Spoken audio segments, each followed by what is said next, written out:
You know how every year there's a new game that promises to be the next big thing? You know, the next World of Warcraft killer, the next League of Legends or Dota killer, the next Fortnite killer. Something that's going to redefine the genre or change how we play multiplayer games forever. And 9 out of 10 times, those games are fine. I mean, they're not bad, but they're also just not revolutionary. They're just another game.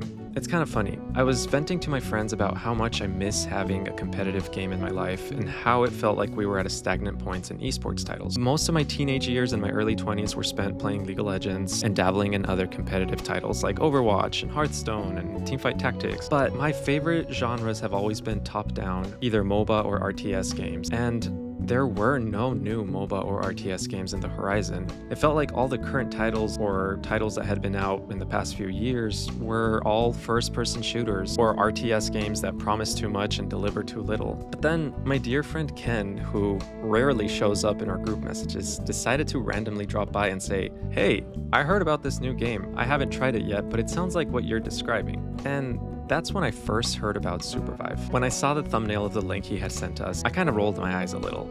I mean, a mix of MOBA and Battle Royale and hero shooters, those are just buzzwords crammed together in a pitch meeting. But then I decided to give it a try. I downloaded the game and I played it. And then I played it again. And again.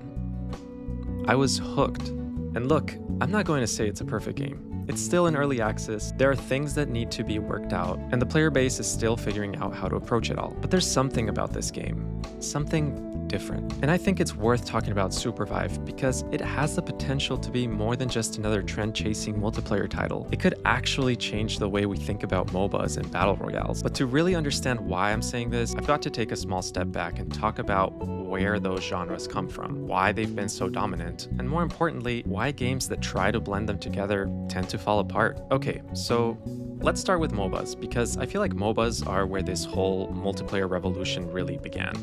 Games like League of Legends and Dota 2 took the idea of team-based strategy and cranked it up to 11. You've got 5 players, each with a specific role, working together, or, flaming each other until the end of the game, to destroy the enemy's base. And the thing about MOBAs is that they're deep, like absurdly deep. There's this insane skill ceiling that keeps people hooked because no matter how good you are, there's always something you can do better and always something you can improve on. But that depth comes with a price. The learning curve is brutal. If you're new to this genre, you're not just learning how to play your character, you're learning how to last hit, how to ward, how to play around objectives, and about 500 million other things that everyone else in the game just expects you to already know. Hey, if you want guides and helpful content for Supervive, please make sure to like and subscribe to my channel and check out my previous and future videos. As a new channel, I really appreciate it. And Battle Royales, on the other hand, are kind of the opposite.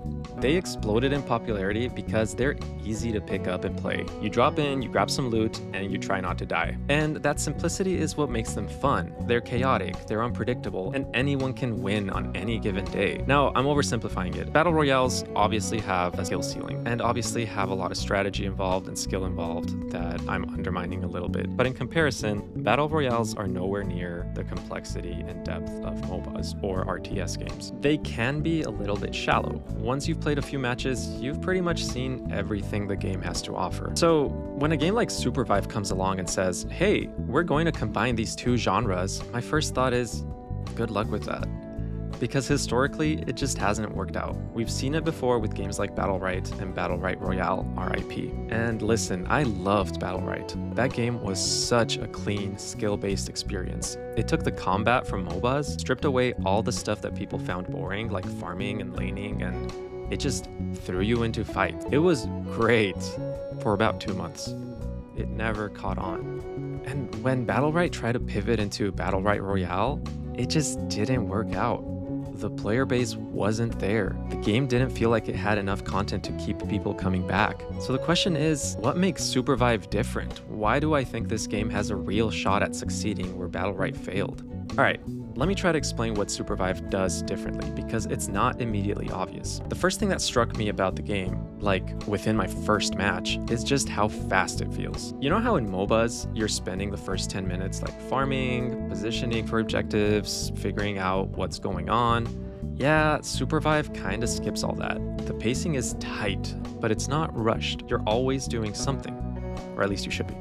You're fighting, you're positioning, you're strategizing, but it never feels overwhelming. And the movement, man, the movement in this game. Jumping, gliding, dashing, these aren't just a gimmick for this game. They are integral to the way this game plays. Imagine you're getting cornered in a fight, and instead of being stuck, you just glide off a cliff, land behind your enemies, and turn the fight around. It's like they took the best parts of mobility from hero shooters like Overwatch or Valorant and integrated them into the core of the game. There's this constant sense of freedom, like you're never completely out of options. And then there's the hunters. This is where Supervive feels most like a MOBA or a hero shooter. You've got 16 characters, each with their own abilities and roles. You got fighters, you got protectors, you got controllers, whatever. But here's the cool part. You're not locked into just one way of playing. Yeah, you've got your classic DPS characters and tanks and healers, but every hunter has a unique mechanic that makes them feel fresh. My first 20 or so hours in the game, I just spent it hopping from one character to another, obsessing over them and how different they made the game feel. It's like I'm playing an entirely different game. And also, it has really good game modes for an early access game. This is where I think Supervive really shines. It's not just one thing. It's all the things. You've got your standard battle royale mode where you're in squads or duos and the map shrinks over time. But there's also a 4v4 arena mode that's just pure chaos, and even special event modes like the current clone squad mode. It's like they're saying you don't have to choose between a MOBA and a battle royale and a hero shooter. Why not all of them? Okay, so let's talk about Battle Right a little bit more, because I think this is where a lot of people are going to draw comparisons, and it's important to understand why Battle Right, a game I really loved, ultimately failed. The development of Battle Right was a little bit all over the place. They had a progression system that was pretty bare bones. You never really felt like you were working towards anything, which honestly, it's a death sentence in today's gaming landscape. People want to feel like their time is going somewhere, even if it's just unlocking cosmetics or leveling up their character.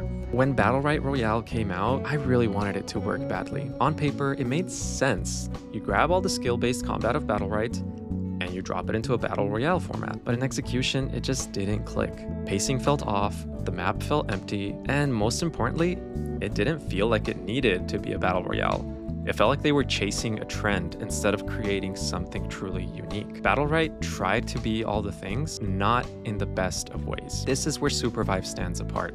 It's not just trying to mash genres together for the sake of it. It feels like it was designed from the ground up to be this hybrid experience. The modes don't feel tacked on, they are fully fleshed out. The hunters are designed to work in both small team fights and large-scale battle royale scenarios. And what about the progression? It's already miles ahead of where Battle Right was, even in early access. You're always unlocking something, new abilities, new skins, new challenges. The progression is meaningful. You have all the things that modern gamers expect to see. But it's not just fluff, it feels like the developers actually care about keeping the gameplay fresh and rewarding. On December 11th, Theorycraft Games decided to put out a statement to talk about the state of the game. They give a transparent and thoughtful insight into the challenges and aspirations behind Supervive, and honestly, it highlights something I love seeing from game developers: humility and transparency. First off, they're addressing the elephant in the room: player retention, and not sugarcoating it. It's refreshing to see a studio admit that things aren't perfect right now, while showing a clear plan to improve. The acknowledgement of the early access as a learning process is key here. Theorycraft is treating Supervive like a live experiment, which is risky, but also smart if they're truly committed to getting it right. Simplifying the new player experience without stripping away depth is a tough balancing act, but if they pull it off, it could massively improve retention. Also, the honesty about matchmaking and off-peak hours shows they're willing to admit mistakes and pivot quickly. That kind of responsiveness builds trust in a community, even when things aren't perfect. And finally, it is important to address that a lot of the players who were initially playing Supervive are currently playing new games that just came out that people have been waiting on forever, like Path of Exile 2 or Marvel Rivals. So a lot of people are scared that the player population is decreasing and it's being stagnant. I just think it's finding its way. There's been posts on Reddit from players who were playing initially, but decided to give Path of Exile 2 a try at the moment. They also promise that they'll be back. Again, I think people can sometimes get stuck in a cesspool of negativity and just doom all day about how this game is not going to make it. But instead of doing that, I choose to advocate for this game. I am making content because I want this game to survive. If you're someone who's scared that this game won't survive, or if you're a skeptic, look, I get it.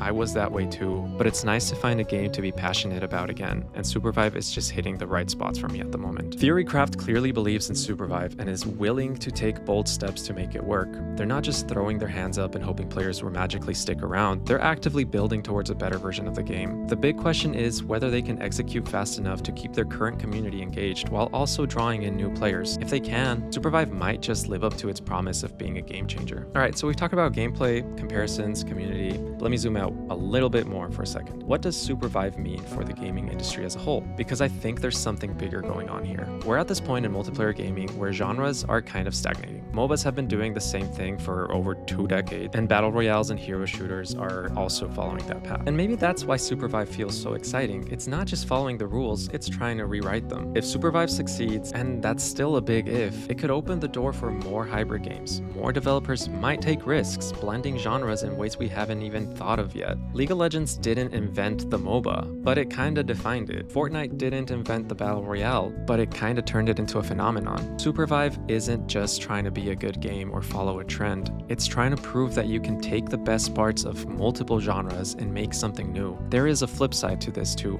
If Supervive fails, it could send the opposite message to game developers and investors. The genre blending is too risky and it's safer to stick with what we know. And I think that's why this game matters so much. It's not just about whether it's fun or successful. It's about what it represents, a willingness to take risks, to innovate, and to push competitive multiplayer games forward. So here's the big question. Can Supervive actually pull it off? Can it succeed where games like Battlerite failed? Honestly, I don't know. It's too early to say. The game is still in early access, and there are definitely things that need to be ironed out. But here's the thing. Supervive doesn't have to be perfect right now. What it needs is momentum, and right now, it has that. The developers are listening. The gameplay is fun and fresh. The modes are varied enough to appeal to different kinds of players. And the community, it's small, but it's passionate. Theorycraft games can keep building up this foundation. If they can avoid the pitfalls that took down games like Battlerite, then yeah, I think Supervive has a real shot at being something special. So what do you think? Is Supervive the next big thing, or is it just another game to be forgotten? If you've played it, or even if you haven't, I want to hear your thoughts. Let me know in the comments, and if you're curious, give it a try. Worst case, it's just another game. Best case, it might just change everything for you. And with that, thank you all so much for watching. Again, don't forget to subscribe and like, it helps me out a ton, and I'll see you on the next one.